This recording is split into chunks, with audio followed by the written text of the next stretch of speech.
This guy walks around with a drape on him that not a lot of people have, which is he's just walking through the streets and people see his face and they're like, that person knows more than the rest of us do about things. And now he is writing. Stugotz, he's an author, and I didn't know he knew about the afterlife, but evidently he knows about that as well.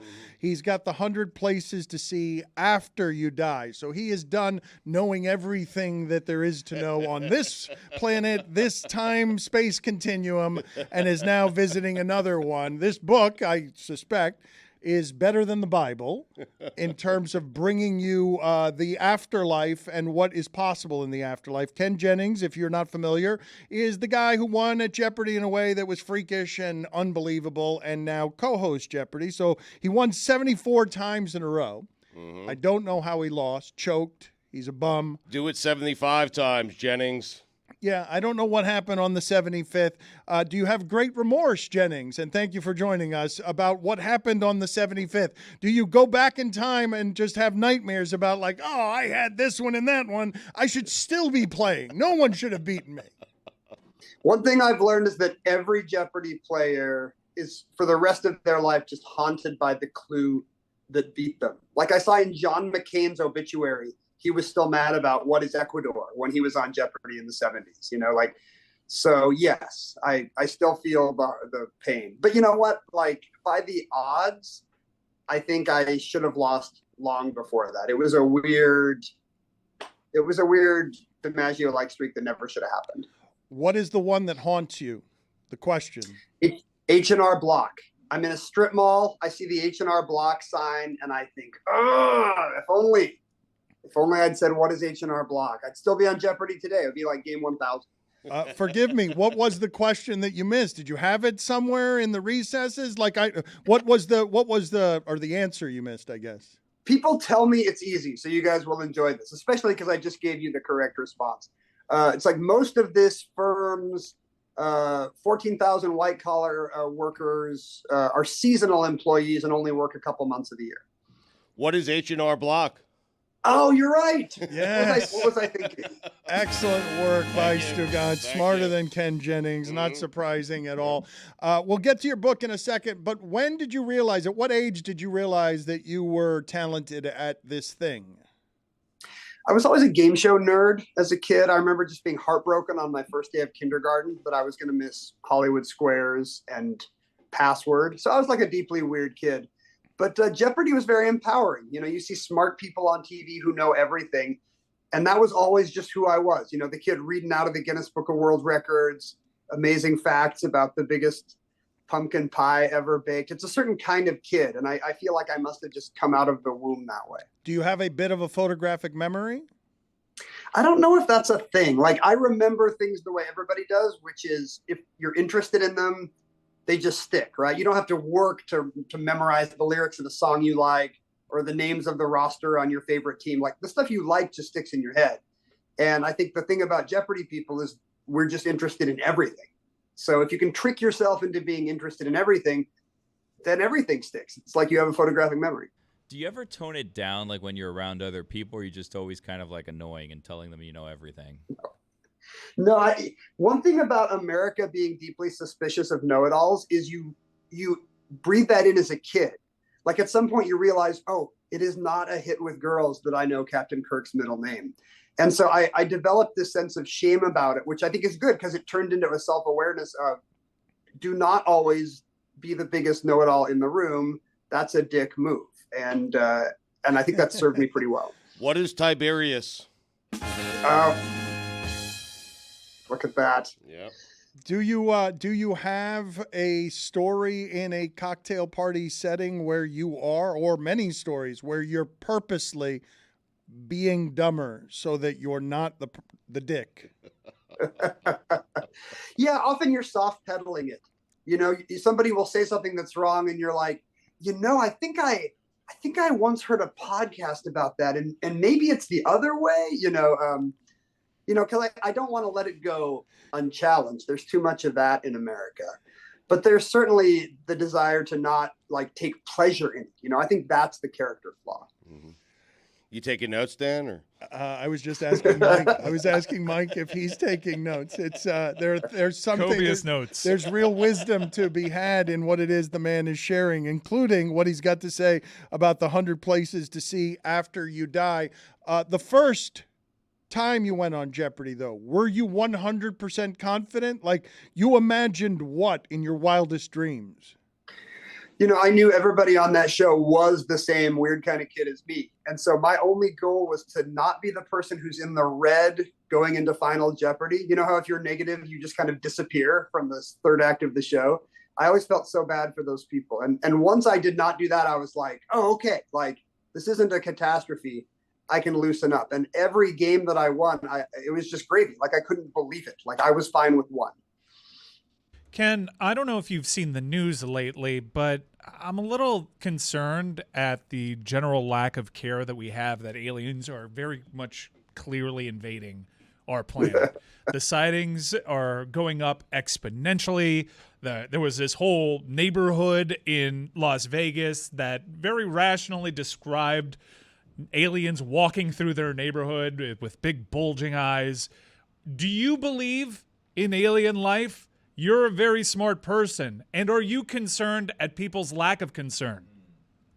I'm Gen X, which means I was educated by hundreds of books about aliens and Bermuda Triangle and Bigfoot, like who built the pyramids.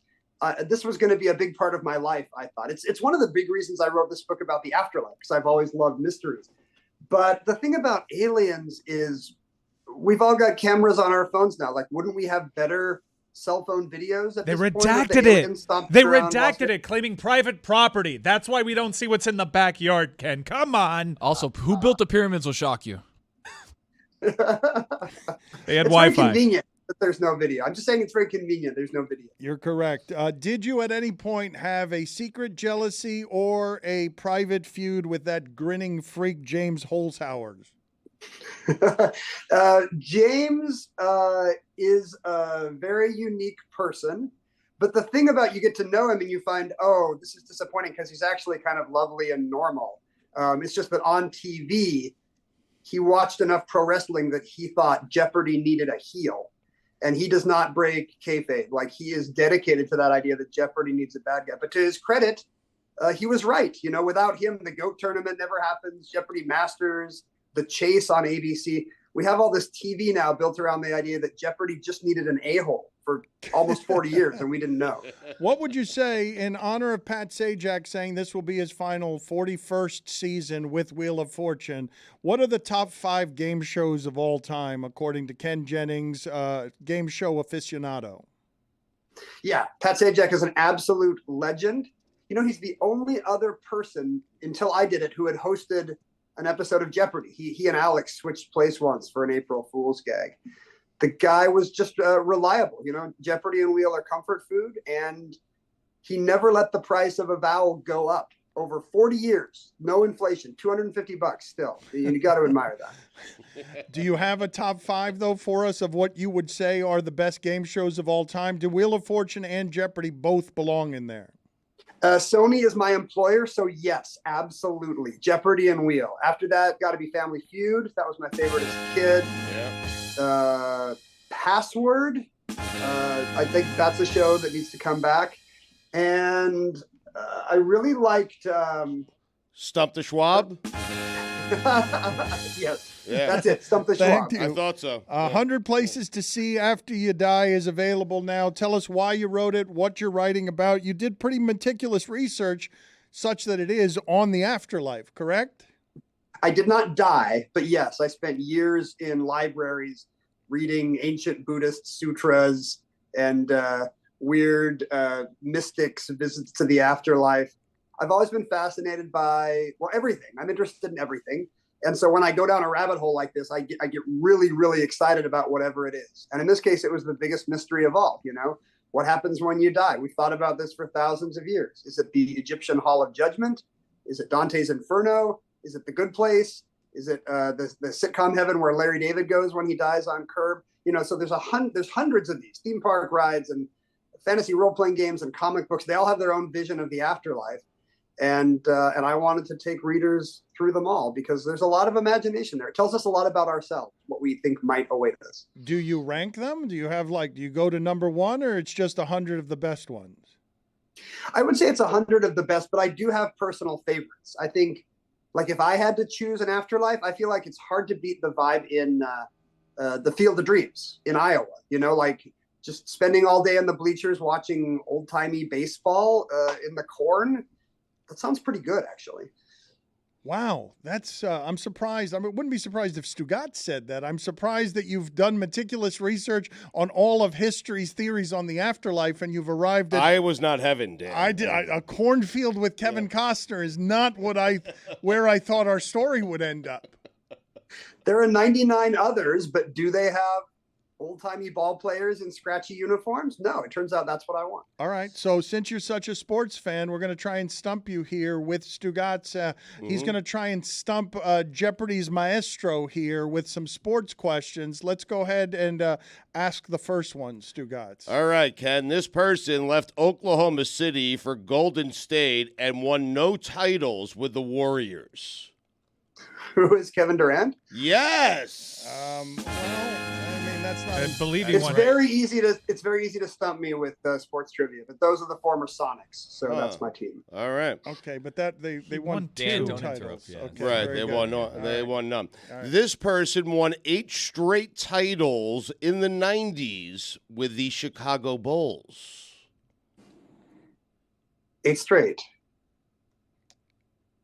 It's Who is Jordan? That's right. Yeah. But it's Yes. not 8 straight. Yes. It's Didn't win 8 Yes, straight. he He won. did. He won. It's 6 Well, that straight. leads to my next It's question. 6 straight. This Personal Houston Rockets center from Nigeria never won an NBA title.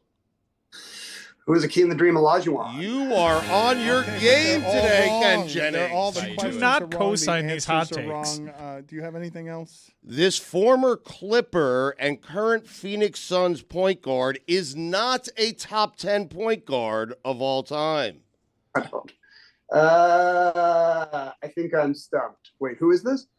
That would be Chris Paul. Okay, but I don't understand what it is that we're doing here. I got 3 or 4. It's pretty good. 100 places to see after you die. He just wanted to give you takes and his opinions on things. Ken, thank you Seems for like he being. agrees. It doesn't seem like he agrees. Thank you for being on with us, Ken. We appreciate it. I had a great time. Thanks for having me. Thank you, Ken. Thank you. Very fun. Thank you.